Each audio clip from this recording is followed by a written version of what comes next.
नमस्कार दोस्तों, जैसा कि मैंने कहा कि आज की खबरों पर टिप्पणी लेकर के मैं हाजिर होऊंगा। आपके सामने हाजिर हूँ। आज हनुमान जयंती है। वीर हनुमान का आज हम जयंती मनाते हैं। पवन तनय बल पवन समाना, बुद्धि विवेक विज्ञान निधाना, कौन सो काज कठिन जग माही, जो नहीं होई तात तुम पाई, राम रसायन तुमरे पासा, सदा रहो रघुपति के दासा। बजरंगबली की जय। तो शुरू करते हैं आज की खबरों पर चर्चा। सबसे बड़ी खबर है अप्पू घर एक जयपुर में 300 एकड़ ज़मीन 2007 में वसुंधरा जी ने किसी एक कंपनी को अम्यूज़मेंट पार्क के नाम पे दी थी।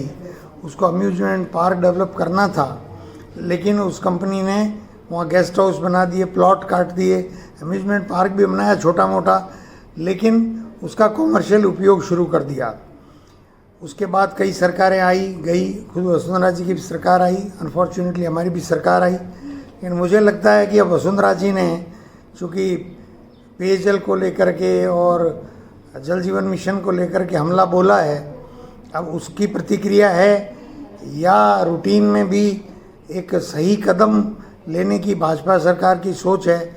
खरा जी ने निर्णय कर दिया है और वो 300 एकड़ ज़मीन जिसकी कीमत कहते हैं 3-4 हज़ार करोड़ रुपए है, वो डी एक्वायर कर ली है और उस पर जेडीए का कब्ज़ा हो गया है। ये खबर है, लेकिन ये भाजपा की अंदरूनी राजनीति है या भजनलाल सरकार का एक सही कदम है, ये विश्लेषण मैं आप पर छोड़ता हूँ।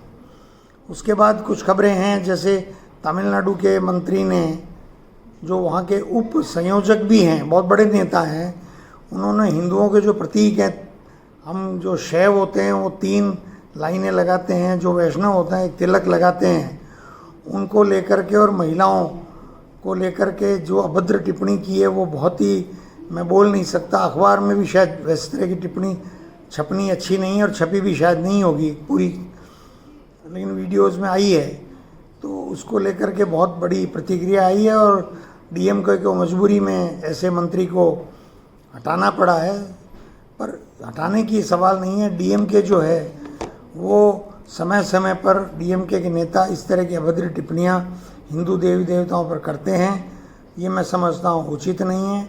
स्टालिन साहब को इसका संज्ञान लेना चाहिए और कांग्रेस के लोगों में भी इस बात को लेकर के, राजस्थान में तो रोष है। राहुल गांधी जी ने ट्वीट किया है, बहुत इम्पोर्टेंट जो खबर बनी है अंग्रेजी के हिंदी के अखबारों में, कि रोज़गार प्रोत्साहन योजना मोदी जी ने 10,000 करोड़ की घोषित की थी बजट में।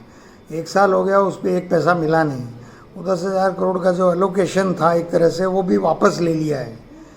एक तरफ बेरोज़गारी दर बढ़ती जा रही है और जो लॉलीपॉप 10,000 करोड़ से रोज़गार प्रोत्साहन योजना में कुछ होता नहीं, लेकिन वो भी वापस ले लिया है। इस पर राहुल गांधी जी के बयान और उनके ट्वीट पे भाजपा में चुप्पी है। यूँ राहुल गांधी जी कोई बयान करेंगे तो भाजपा वाले टूट पड़ेंगे, लेकिन इसके ट्वीट में कोई जवाब अमित मालवीय को देते बन नहीं रहा है। राजस्थान की प्रमुख खबर है कि बिजली की दरें बढ़ेगी। हालांकि जो केंद्रीय कानून के तहत एक विद्युत नियामक आयोग है, उसको हमारी जो वितरण कंपनियां हैं वो रिक्वेस्ट करती हैं कि हमारा बिजली का खर्चा इतना आ रहा है, ये आ रहा है, दरें बढ़ाने की परमिशन मिले। उसकी ऑडिट होती है, नियामक आयोग परमिशन देता है नहीं देता है, लेकिन सरकार को ये जिम्मेदारी रहती है कि वो उस अधिक खर्चे को खुद वहन करे या जनता पर बोझ डाले। अब राजस्थान में निश्चित रूप से समय आ गया है कि कोई सरकार हो, चाहे हमारी सरकार थी या ये सरकार है, कोयला हमसे बहुत दूरी से आता है। हमारा बिजली उत्पादन अगर महंगा पड़ता है तो इसको इकोनोमाइज़ करने के रास्ते ढूंढे जाएं, और नहीं तो ये पर यूनिट जो बिजली अगर बढ़ाई जाती है तो महंगाई के इस दौर में राजस्थान की जनता पर बहुत ज़्यादा भार बढ़ेगा, जो मैं समझता हूँ बिल्कुल उचित नहीं है। पानी की दरों के भी 4 गुना बढ़ा दी गई हैं, पर उसका उन्होंने ये कहा है कि जनता पे असर नहीं पड़ेगा और सरकार ये वहन कर लेगी 2-2-2.5 हज़ार करोड़ रुपया।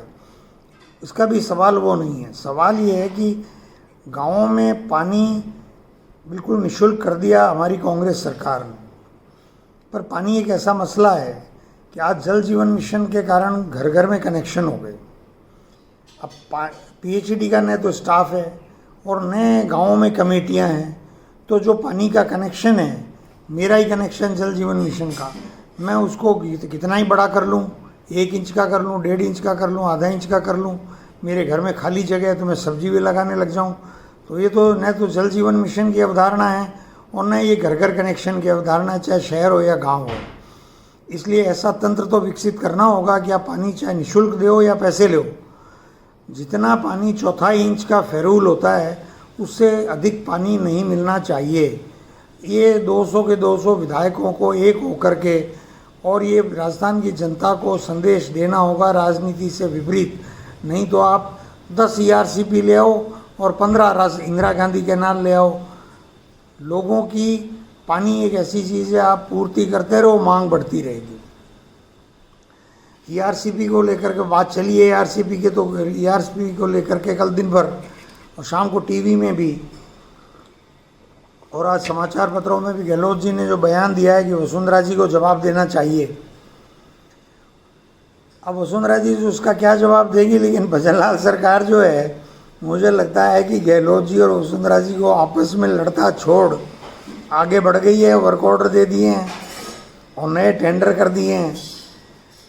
भजनलाल सरकार को करना ये चाहिए कि वो टेंडर जिन शर्तों पे किए हैं वो एक उनकी सोच हो सकती है, और उसके क्या ऑडिट पैरा बनेंगे नहीं बनेंगे उसका अभी ये समय नहीं है मेरी बात कहने का।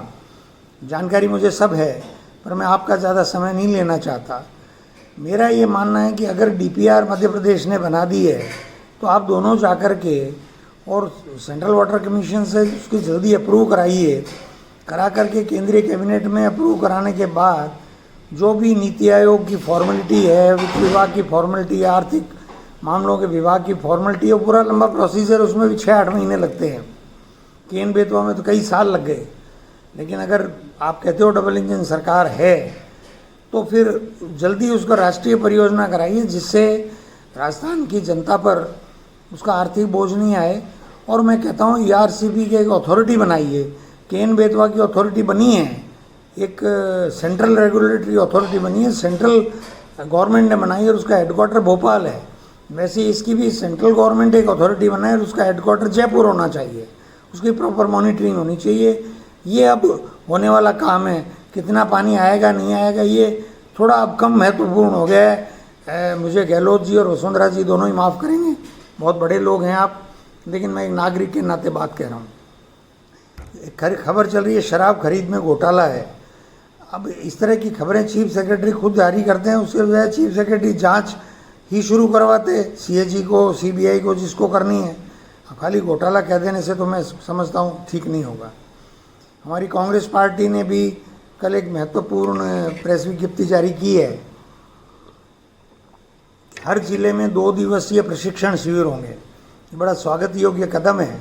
प्रशिक्षण शिविर होने से पार्टी की विचारधारा और पार्टी में आगे कैसे काम करना है, नए नए लोगों को अगर उन शिविरों में लाया जाए।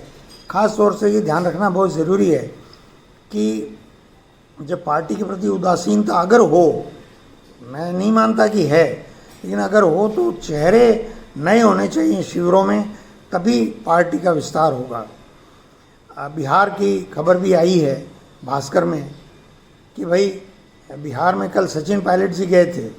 जिस तरह के दृश्य वहाँ आए हैं, कांग्रेस की सभाओं में इस तरह की भीड़ कम ही पटना में देखने को मिली है। सचिन पायलट जी के प्रति इतना उत्साह है। सचिन पायलट जी, कृष्णा अल्लावरू जी, कन्हैया कुमार जी और उदय भानु चिप जी, ये चारों युवा नेता बिहार में काफ़ी कुछ संभावनाएं इनके माध्यम से मुझे दिखाई देती है। और पायलट जी का तो पूरे देश में सब जानते ही हैं कि गांधी परिवार के बाद कांग्रेस के किसी नेता के प्रति देश को उम्मीदें हैं तो वो सचिन पायलट जी हैं। एक खबर बड़ी महत्वपूर्ण है कि जो ये नई पंचायत समितियां और नई पंचायतें और अब तहसील उप तहसील, इसको लेकर के एक ललित पंवार कमेटी बनी है। पहले ही हमारी सरकार या उससे पहले की सरकारें कितनी तहसीलें, उप तहसीलें जगह जगह देके चली गई है। अब इसके बाद फिर कमेटी बनेगी तो लोगों को भी इसमें सुविधा असुविधा का ध्यान रखा जाए कि इसका एक तय कार्यक्रम होगी, 10 साल से पहले कोई पुनर्विचार नहीं होगा। लेकिन ठीक है, सरकार ने जो निर्णय लिया है, लोगों को ललित पंवार कमेटी के सामने अपने मेमोरेंडम देने चाहिए। कल एक शिलान्यास किया है सुरेश सिंह रावत जी, सिंचाई मंत्री, राव राजेंद्र सिंह जी ने, उसकी भी खबर है कि रामगढ़ के सौंदर्यीकरण पे 3 करोड़ खर्च होंगे।